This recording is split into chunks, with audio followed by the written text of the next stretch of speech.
Bom dia, boa tarde, boa noite. Esta é mais uma edição de Pedro e Cora, aquele seu programa sobre papiros.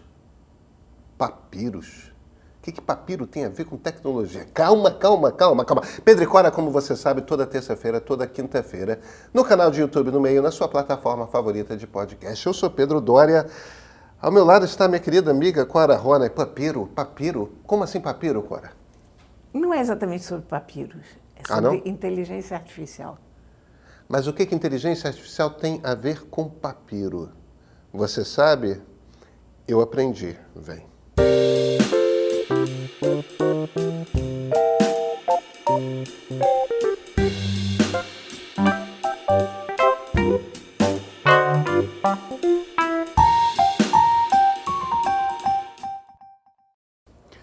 Cora, papiros de Herculano. Que história é essa? Me conta. Olha, isso é uma das notícias mais interessantes que eu leio há muito tempo. A gente está o tempo todo falando que a gente não sabe onde é que a inteligência artificial vai dar. E isso foi uma das surpresas que eu tive na semana passada com as possibilidades que a gente está vislumbrando. O que são os papiros de Herculano? Herculano foi destruída pela mesma erupção do Vesúvio que destruiu Pompeia, mas ela foi conservada de uma forma diferente. Em Pompeia desapareceram todos os vestígios de madeira, de tecido, coisas moles, né, digamos. Em Herculano, não.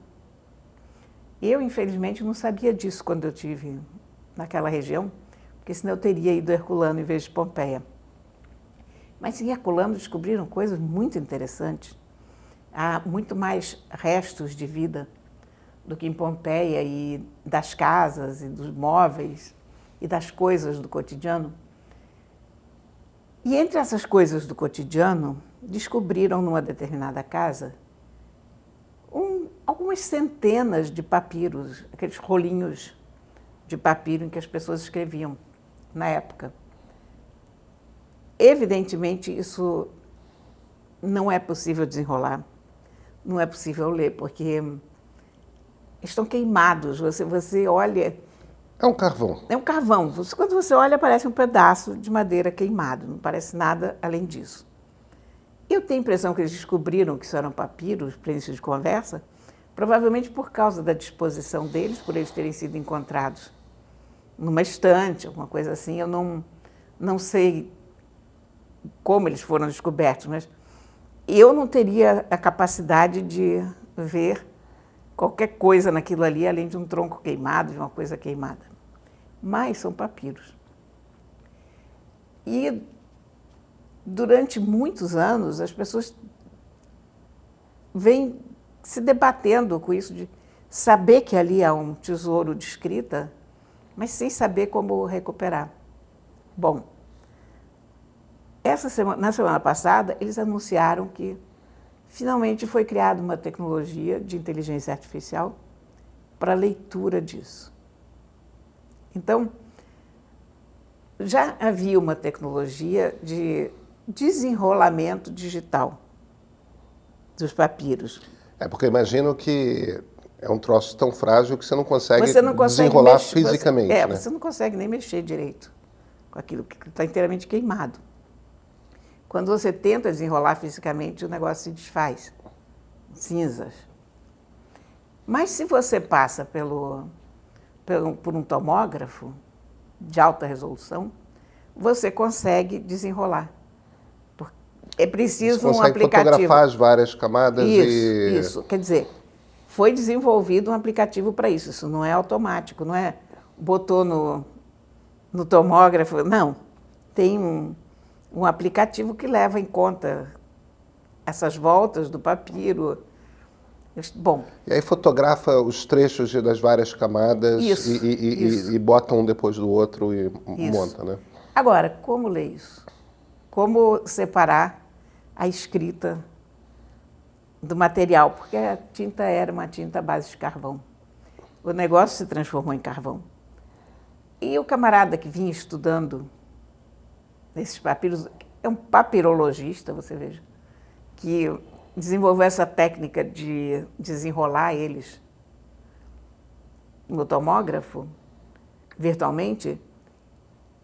Ele se aliou a pessoas no Vale do Silício e ofereceu um prêmio, quase $1 milhão, para quem conseguisse encontrar formas de separar as letras do fundo, de ler aquilo, enfim, de interpretar o que estava lá. E 3 estudantes, um de cada canto do mundo, um do Egito, um dos Estados Unidos, outro da Europa, conseguiram encontrar soluções para isso, juntos levaram $700 mil.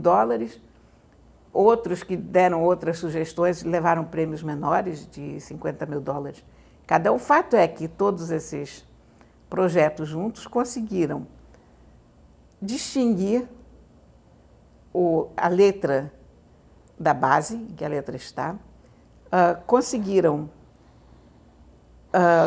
melhorar a definição das letras a ponto que se consiga identificá-las. E está lá. Quer dizer, você vai conseguir ler esses papiros todos? Você vai conseguir ler. Eles já conseguiram ler os primeiros trechos. Não é uma coisa fácil, hein? Está lá. Mas, assim, a gente olhando...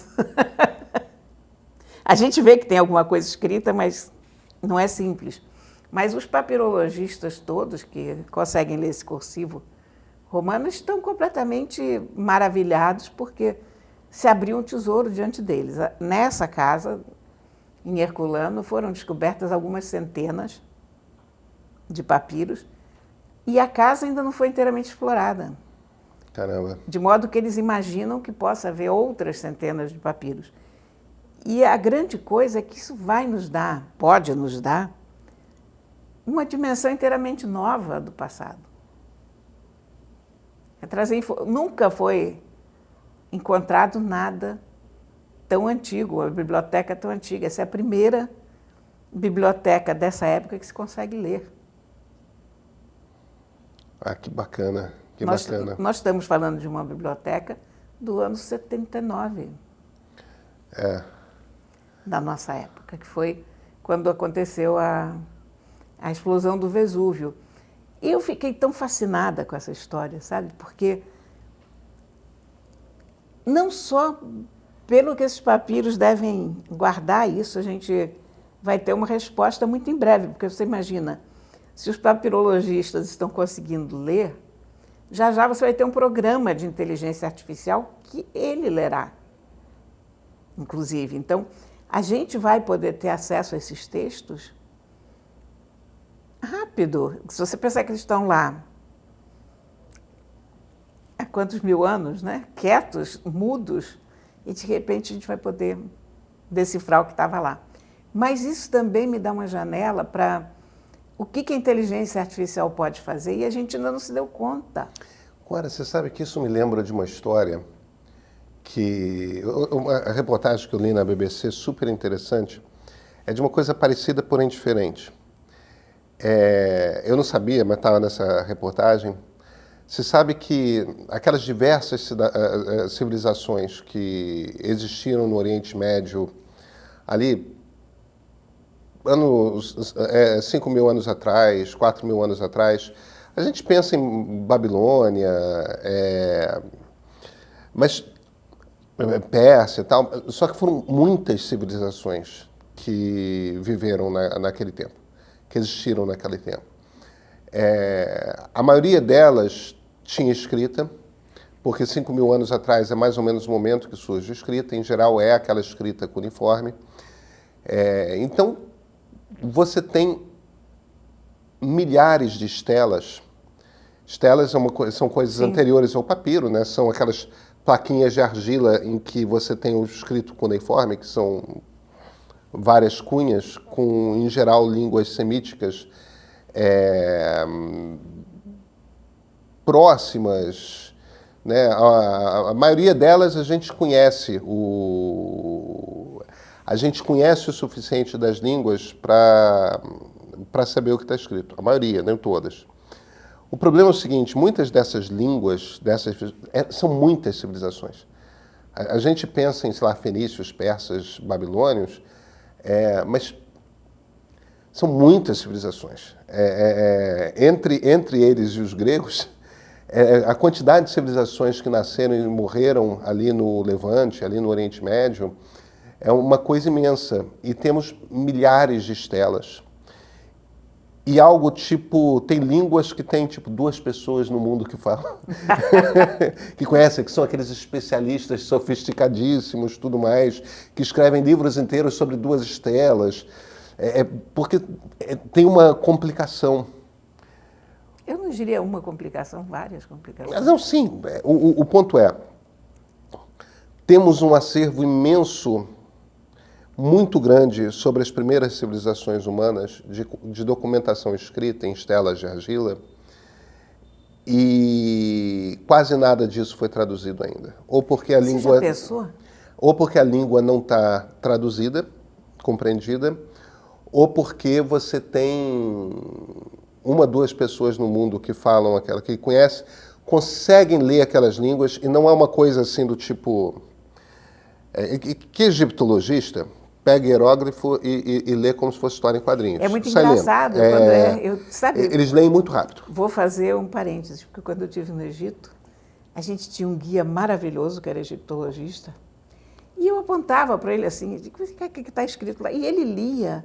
Não, eles leem como muito se rápido. Fosse uma pessoa lendo um cartaz no meio da rua. Eu quase morri de inveja. Isso é aquela história que começa, é uma coisa que só é conhecida desde Napoleão, né? Sim, com Champollion. Com a Pedra Roseta. A Pedra Roseta que foi descoberta pela expedição do Napoleão. E Champollion decifrou. Mas o Champollion demorou tipo uns 20 anos para... Sim, não foi imediato. Não foi uma coisa imediata, né? Mas, enfim, egiptologista pega hieroglifo e lê como se fosse história em quadrinhos. Mas a maioria dessas línguas do Levante, do Oriente Médio, não é assim. Mesmo quem conhece, é um troço demorado, a tradução é complicada, até porque você conhece a língua, ou você não conhece a língua, você conhece uma língua próxima, e uma estela tem 1000 anos de diferença uma da outra. Quer dizer, aquela coisa, a língua mudou muito. Papo é. Existe uma convicção hoje na comunidade que estuda essas centenas de civilizações que existiram, que são as primeiras civilizações no berço, né, no Cradle of Civilization, né, no Cradle of Civilization, o berço da civilização que é aquele lugar.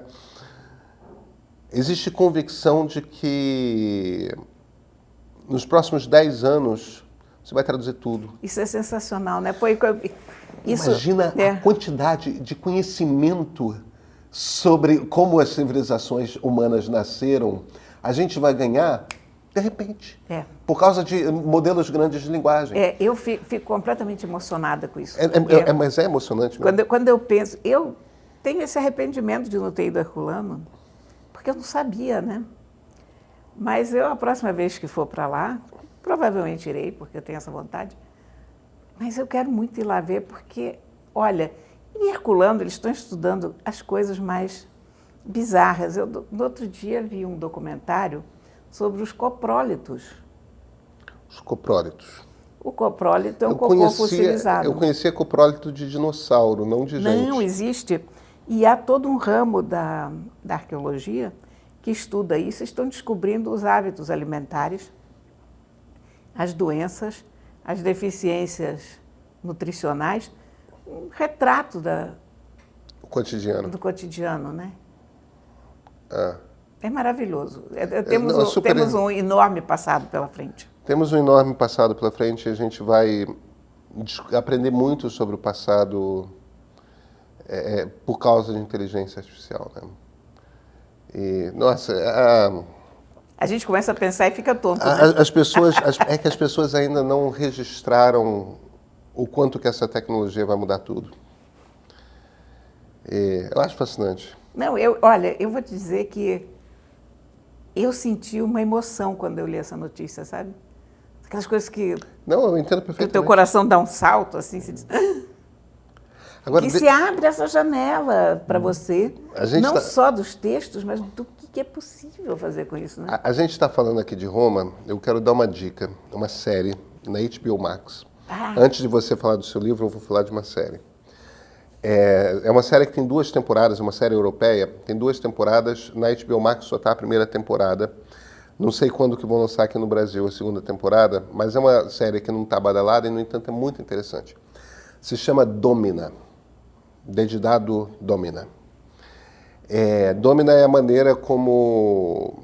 é a forma de tratamento das mulheres aristocratas em Roma. E a personagem principal é uma mulher chamada Livia Drusa. Livia Drusa é a mulher de Augusto, o primeiro imperador romano. Ele teve 3 mulheres, na verdade, mas no momento que ele se torna cônsul, ainda bem jovem, o Augusto era filho de César, Júlio César, ele não era nobre, a família do César não era uma família nobre. Após o assassinato do César, tem uma guerra civil, né? O Marco Antônio e o Augusto de um lado, Brutus e Cássio do outro. Durante um tempo eles têm essa guerra, acaba a guerra, todo mundo morre menos o Augusto fica como cônsul, ele é um ditador, e de ditador ele, após algumas décadas, se torna imperador e assim começa o Império Romano, porque antes Roma evidentemente era uma república. E no momento que ele se torna cônsul, imediatamente após a Guerra Civil, ele se casa com essa mulher, Livia Drusa, que era da família Claudi, e é uma família que era uma das famílias mais aristocráticas de Roma. E como Augusto não era um cara de família nobre, e ele precisava meio que dar uma legitimada ali, ele faz isso dessa forma, ele casando com uma moça que era filha de um ex-cônsul romano e de um cara super republicano, que inclusive lutou na guerra do outro lado, o pai da Livia Drusa. Mas eles se casam, a Livia Drusa tem 2 filhos, ele, Augusto, tem uma filha, eles nunca conseguem ter filhos, então Augusto morre que é o primeiro imperador romano, morre sem ter um filho. E ela consegue trabalhar, ela era uma baita de uma política, ela é a personagem principal da série. E essa primeira temporada acompanha da Guerra Civil até o Augusto se consolidar no poder de Roma e como que a mulher dele está manobrando as coisas por trás o tempo todo. Cara, isso deve ser genial, hein? Não, a mulher é brilhante. E o mais interessante é aquela personagem que... Eu sabia que o Augusto tinha uma mulher chamada Livia Drusa, mas eu não sabia absolutamente nada sobre... Eu, se soube, esqueci. Não, eu sabia. Eu provavelmente soube em algum momento, porque teve uma época que eu fui completamente apaixonada por Império Romano, lia tudo. Eu li criança um livro chamado História de Roma, de um jornalista italiano chamado Indro Montanelli, que você certamente conhece e tal. E eu fiquei muito fascinado com o negócio, então muitas coisas eu registrei daquele livro. Agora, eu não sabia absolutamente nada dessa mulher, e essa mulher, não só ela faz toda a armação política para consolidar o poder do marido e torná-lo o primeiro imperador, como ela faz do filho mais novo dela, no mais velho dela, o Tibério, o segundo imperador, e ela é a avó do Nero. Ô, família, hein? Quer dizer, no fim das contas, a gente está falando aqui de uma mulher que fez o Império Romano. Ela fez o Império Romano. A série é sensacional, uma série europeia. É muito interessante. E não é daquelas séries da HBO que tudo vira uma desculpa para ficar mostrando mulher pelada, não. É uma série mesmo de narrativa política. A HBO tem umas boas séries, né? Tem ótimas séries.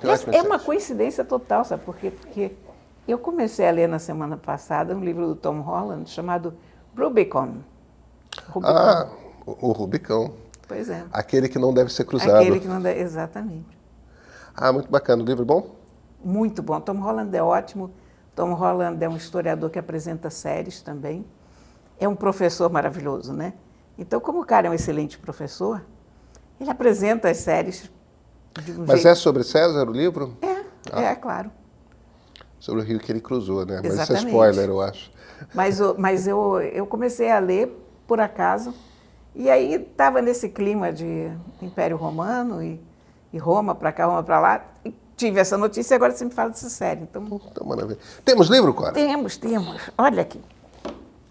Eu vou recomendar um livro que não precisa de recomendação. Eu conheço esse livro. Pois é, esse livro, você é personagem desse livro. Eu sou personagem desse livro. Esse Muita livro... generosidade do Fagundes, inclusive. Olha aqui. Antônio Fagundes tem um livro aqui que você vai gostar. Isso é um best-seller, um livro com a cara do Fagundes. Não precisa falar nada, está lá na livraria, todo mundo vai pegar, né? Essa criatura simpática, inteligente, tudo de bom. Super leitor. Né? Que é o Fagundes. E um leitor criterioso, um leitor voraz, que tem uma curiosidade enorme. O que é esse livro? Esse livro, no fundo, é um grande papo com Fagundes sobre livro e literatura. Então, ele é dividido em... Olha, para início de conversa, para que é esse livro? Esse livro é para quem está querendo ler alguma coisa e está sem ideia e não sabe o que vai pegar para ler. Então, sei lá, vem um feriado, vem férias, qualquer coisa, compra esse livro, porque esse livro vai dar excelentes ideias. Ou para quem já leu muita coisa e não sabe o que ler em seguida, ou para quem nunca leu e quer saber o que precisa ler para se situar. Olha, é sensacional. São os livros que o Fagundes recomenda.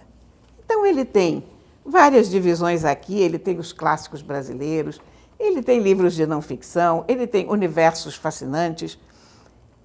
E aí ele descreve cada livro que ele recomenda, ele fala dos autores citados, entre os quais está o nosso historiador Pedro Doria, e tem livros estrangeiros, tem livros brasileiros, tem prêmios nobres aqui à vontade, e o livro está muito bem editado. É um livro muito agradável de pegar. Tem as páginas, tem as capas dos livros, depois tem pequenas biografias dos autores. Os livros são muito diferentes entre si. O Fagundes é uma criatura adorável, de modo que, quando você lê isso aqui, você lê ouvindo a voz do Fagundes, fazendo essas recomendações, né? O gosto dele é aquela coisa, a gente acha que a pessoa tem muito bom gosto quando concorda com a gente. Mas eu vou dizer que o gosto dele eu acho muito bom. Os livros que ele recomenda, os autores citados... Ele é um ator sofisticado, né, Cora? Ele é uma pessoa sofisticada, ele é uma pessoa extraordinária, ele é uma pessoa que tem um conhecimento, tem uma cultura fora do comum. E esse livro é uma pequena joia, sabe? É um papo. Ele não é acadêmico, ele não tem nada, é realmente um papo. Você vai ler isso aqui como se você estivesse conversando com o Fagundes. E olha, é um livro, eu já li esse livro também, é um livro de leitura rápida, que você pode, inclusive, usar como consulta. Você não precisa ler, isso não é aquele livro que você vai pegar e vai ler do começo ao fim. Você vai usar isso como consulta, você quer comprar um livro, você está querendo ler alguma coisa, mas está sem ideia. Essa é aquela hora que você vai para a internet. E ele escreve por que ele gosta do livro, né? Exatamente. Ele explica, tal. É muito isso aqui legal. É melhor que a internet, sabe? Eu acho. Eu recomendo também as pessoas seguirem o Fagundes no Instagram, que ele é muito bom no Instagram. Pois é, ele é ótimo. E isso aqui é isso. Porque aquela hora que você vai para a internet e pergunta, gente, eu estou sem livro. Tem alguma ideia? Eu quero ler alguma coisa. Aqui, ó. Show de bola. Olha, eu aprendi algumas coisas com o Antônio Fagundes. Uma das coisas que eu aprendi com o Antônio Fagundes é como cortar cebola. Ah, é? Num vídeo no Instagram. Há uma forma?